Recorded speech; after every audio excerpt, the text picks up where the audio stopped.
রবিবার বিকেল 5:30 নাগাদ ধূপগুড়ি স্টেশন মোড় এলাকায় পুলিশের নাকা চেকিংয়ে বিপুল পরিমাণ অবৈধ কাপ সিরাপ সহ দুইজনকে গ্রেপ্তার করল পুলিশ। বাজেয়াপ্ত করা হয়েছে 366 বোতল কাপ সিরাপ। জানা গিয়েছে এদিন বিকেলে জলপাইগুড়ির দিক থেকে বীরপাড়ার দিকে একটি ছোট গাড়িতে করে অবৈধ কাপ সিরাপ নিয়ে যাওয়ার খবর আছে ধূপগুড়ি থানার পুলিশের কাছে। এরপরে পুলিশ স্টেশন মোড় এলাকায় নাকা চেকিং শুরু করে। সেই সময় একটি ছোট গাড়িকে আটক করে তল্লাশি চালাতেই গাড়ির ভিতর থেকে বস্তা ভর্তি অবৈধ কাপ সিরাপ উদ্ধার হয়। গাড়িতে থাকা দুইজনকে আটক করে জিজ্ঞাসাবাদ চালালে জানা যায় অবৈধ কাপ সিরাপ নিয়ে যাওয়া হচ্ছিল। পরবর্তীতে ঘটনাস্থলে আসে অতিরিক্ত police super Samir Ahmed, SDPO Gyalsen Lepcha সহ ধূপগুড়ি বিডিও সঞ্জয় প্রধান। ম্যাজিস্ট্রেটের উপস্থিতিতে দুই ব্যক্তিকে গ্রেপ্তার করার পাশাপাশি 366 বোতল কাপ সিরাপ বাজেয়াপ্ত করা হয়েছে। গ্রেপ্তার হওয়া দুইজন হলো বিপুল বিশ্বাস, বাড়ি আলিপুর দুয়ার জোড়াইয়ে, এবং সুকুমার মণ্ডল, ধূপগুড়ি দক্ষিণ খয়েরবাড়ি এলাকায়। পুলিশ সূত্রেই জানা গিয়েছে এদের বিরুদ্ধে এনডিপিএস ধারায় মামলা করা হয়েছে এদের বিরুদ্ধে।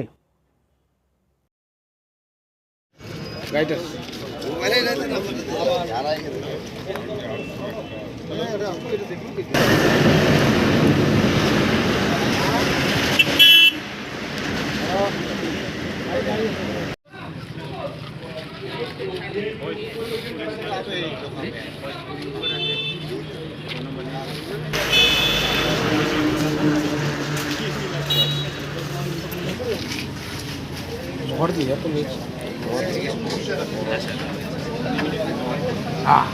रिप्लाई दो ना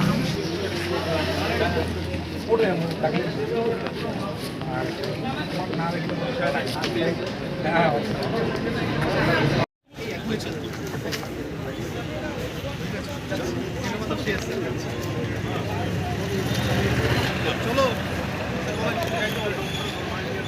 पूजा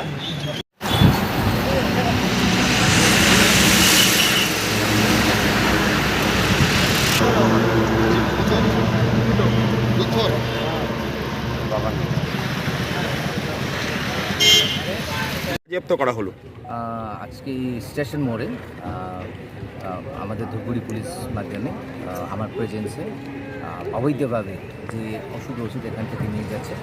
ওষুধ ভিতরে আছে আপনাদের ফোরেক্স কফ সিরাপ, এটা মানে 366 জমা 366টা উদ্ধার হয়েছে, যার ভ্যালু মোটামুটি যে মার্ক প্রাইস আছে মোটামুটি 75,205 অ্যাপ্রক্স। স্যার কোন দিক থেকে কোন দিকে নিয়ে যাওয়া হচ্ছে? এটা মানে জলপাইগুড়ি থেকে এই কুচবিহার যাওয়ার রাস্তা, মানে এই যে আমাদের স্টেশন, মানে এই যে আমাদের ধূপগুড়ি যে বাজার আছে, বাজার যাওয়ার রাস্তা। তো যারা গ্রেপ্তার হয়েছে তারা কোথাকার বাসিন্দা জানা গেছে কিছু?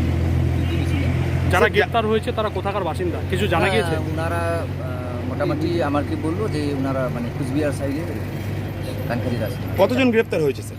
গ্রেপ্তার মানে এখানে মানে দুইজন ধরা পড়েছে, এটা বিষয় তো মানে পুলিশই জানে, দুইজন ধরা পড়েছে। আর আমাদের যে আছে এখানে 366